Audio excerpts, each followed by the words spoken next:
Hello guys, आज हम आपको यहाँ पर सिंगल डोर रेफ्रिजरेटर के पार्ट चेकिंग मेथड आपको सिखा रहे हैं। तो सारे के सारे सिंगल डोर के यहाँ पार्ट्स पड़े हुए हैं, उनको हम चेक करना दिखाएंगे वन बाय वन। ठीक है, सबसे पहले पार्ट चेक करने के लिए आपको ये चाहिए क्लैम मीटर, और इसको रखना कंटिन्यूटी पर जहाँ पे बीप का साउंड आता है। तो अभी ये ऑन पर है, मैं आपको लाइट लगा दिखा देता हूँ, अब दिख रहा होगा। अभी ये ऑन पर है, ये डायोड हो गया और ये कंटिन्यूटी हो गई। ठीक, ये कंटिन्यूटी का साइन आ रहा है अपना, जहाँ पे वाईफाई वाला साइन होता है यहाँ पे बीप आती है। सबसे पहले हम क्या चेक करते हैं, ये डोर स्विच। ये डोर स्विच हमारा रेफ्रिजरेटर के अंदर जब हम डोर ओपन करते हैं तो बल्ब को सप्लाई देता है, और हम जब डोर बंद करते हैं तो बल्ब की सप्लाई काट देता है। और ये दोनों सीरीज़ में लगाए जाते हैं। अगर आपको डोर स्विच चेक करना है तो इसके दोनों पॉइंट पर ये प्रोब लगानी है। तो अभी ये इस टाइम इसकी नॉब बाहर है, तो इस टाइम इसका गेट खुला हुआ है, इस टाइम ये कंटिन्यूटी देना चाहिए। अगर नहीं देता तो ख़राब है, देता तो ठीक है। इस टाइम कंटिन्यूटी दे रहा है तो ठीक है। आप क्या करेंगे, इसको इसी पोजीशन पे बटन को दबाएंगे तो कंटिन्यूटी कटनी चाहिए। कट गई और ये छोड़ेंगे तो आएगी। अगर ऐसे कर रहा है ये, तो आपका डोर स्विच क्या है, ठीक वर्क कर रहा है। ठीक है, सबसे पहले आपको डोर से चेक करना आ गया होगा। अगला चेक करते हैं अपना, ये हमारा बल्ब होते हैं, रेफ्रिजरेटर का बल्ब हो गया, ये चेक करना सिखाते हैं। अगर आपको इसको चेक करना तो सबसे मेथड इजी है।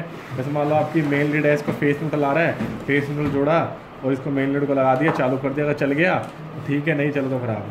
अगर मान लो इनकेस अगर बार बार अगर आपका बल्ब फ्यूज़ हो रहा है तो आपको होल्डर भी चेक करना आना चाहिए। होल्डर को चेक करना तो कंटिन्यूटी पे चेक करना। अगर आपका बार बार अगर आपका होल्डर उड़ रहा है तो उसकी मतलब है कि उसकी वो होल्डर ख़राब हो गया, तभी बल्ब होगा। ठीक है, ये बल्ब को चेक करना आ गया। अब इसके बाद हम ये चेक करते हैं रिले OLP। सबसे पहले हम चेक करते हैं OLP। इस OLP को चेक करने के दो मेथड है। मेथड नंबर 1, ये नॉर्मल कंडीशन के अंदर अब ये कंटिन्यूटी देगी, अब ये कंटिन्यूटी देगी। अगर नहीं देती तो ख़राब है, देती है तो ठीक है। ये दे रही है तो इसका मतलब ये OLP ठीक है। ये पहली कंडीशन है। दूसरी कंडीशन में क्या करेंगे, अगर मान लो किसी कस्टमर के आप घर पे जाते हो, वहाँ पे हम देखा कि कंप्रेसर जो है हमारा ओवरहीट हो गया।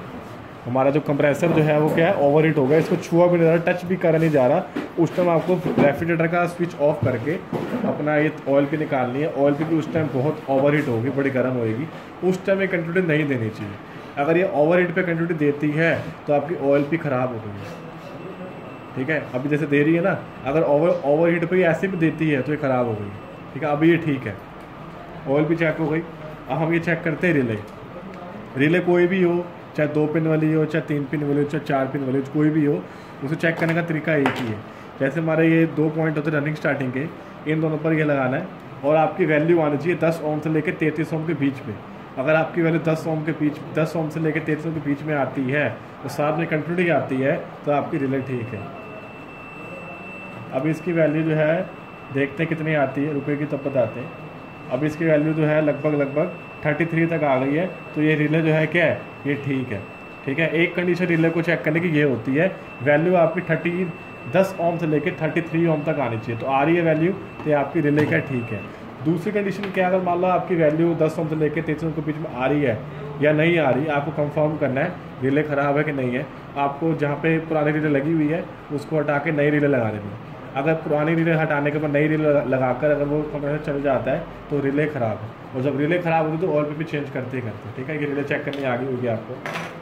अब हम ये चेक करते हैं थर्मोस्टेट। ये चेक करते हैं थर्मोस्टेट को चेक करने के लिए आपको, जैसे मान लो ये थर्मोस्टेट है, इसको सबसे पहले आपको चेक करना है फिजिकली। क्या है चेक करना है, फिजिकली क्या है चेक करना, मैं बता देता हूँ।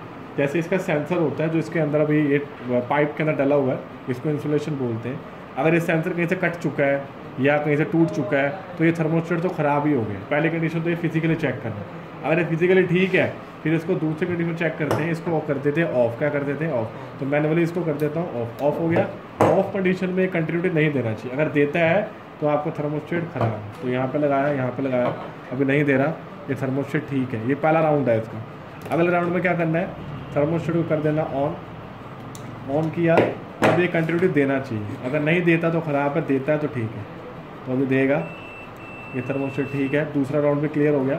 तीसरे राउंड में क्या करना है, अब ऑन कंडीशन में ही आपको इसको लगा के रखना है।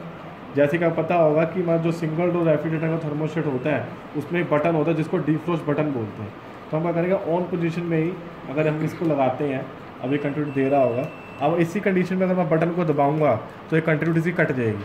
अगर नहीं कटती तो ख़राब है, कटती है तो ठीक है। तो हम चेक करते हैं एक बार। तो ये प्रोब यहाँ लगाई और एक प्रोब लगाई यहाँ पर, और इसके देखते हैं कंटिन्यूटी आ रही है। अभी तो आ रही है ना, मैं बटन दबाता हूँ, कट गई। अब मैं बटन छोड़ूंगा तो आ जाएगी, बटन दबाऊंगा तो कटेगी, बटन छोड़ूंगा तो आएगी। इस कंडीशन में आपका थर्मोस्टेट ठीक है। अभी मैंने आपको सारे मेथड बताए, अभी कुछ मेथड और भी हैं वो बताना चाहता हूँ। जैसे मान लो फ्रिज के अंदर अगर ये थर्मोस्टेट लगा हुआ है, लगे लगे आपको चेक करना है, तो उसका ये जो डिफ़ॉल्ट बटन होता है उसको प्रेस कर दो। सपोज करो उस फ्रिज के अंदर, सिंगल डोर फ्रिज के अंदर एक्स्ट्रा ऑर्डिनरी बर्फ़ जमी हुई है। अगर हम बटन दबाते हैं और बटन हमारा अंदर दबा ही रह जाता है, और थोड़ी देर के बाद जब बर्फ़ मेल्ट होगी तो वो ये बाहर आता है, तो थर्मोस्टेट आपका ठीक है।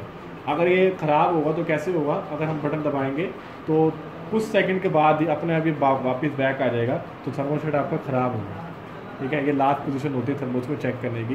तो आपको सारे मेथड हमने बता दिए। एक आपका ये रह गया मेन लीड। मेन लीड को चेक करने बता देते हैं। मेन लीड तो ईजी चीज़ है। तो मान लो एक पॉइंट यहाँ लगाया, अब ये दोनों में से किसी एक पे बजना चाहिए, दोनों पे नहीं बजेगा। अभी इस पर बजा है, फेस की वायर है, ठीक है, फेस में बजाना चाहिए, न्यूट्रल में नहीं बजना चाहिए, और न्यूट्रल वाला न्यूट्रल में बजना चाहिए, किसी दूसरे को नहीं बदलना चाहिए। ठीक है, तो ये हमारा लास्ट होगी हमारी मेन लीड। तो ये सारे के सारे पार्ट चेक करना आपको बता दें। लास्ट हमारा ये रह गया कंप्रेसर। सबसे मेन पार्ट तो यही है। कंप्रेसर को चेक करने के कई सारे मेथड। तो पहले हम चेक करते हैं शॉर्ट है नहीं है वो चेक करना, दूसरा होता है बर्न है नहीं है वो चेक करना, तीसरा होता है हमारा जो कंप्रेसर जो है ये इसकी वाइंडिंग वीक है कि स्ट्रॉन्ग है ये चेक करना, चौथा होता है इसकी पंपिंग लो है कि नहीं है वो चेक करना, और पांचवा होता है कि हाई पे ले रहा है या नहीं ले रहा है वो चेक करना। अब ये हम आपको चेक करना दिखाते हैं ये शॉर्ट है या नहीं है। अब ये कंटिन्यूटी पे है। अब आपको पहले पोजीशन ढूंढनी है, क्या करना है, पोजीशन ढूंढनी।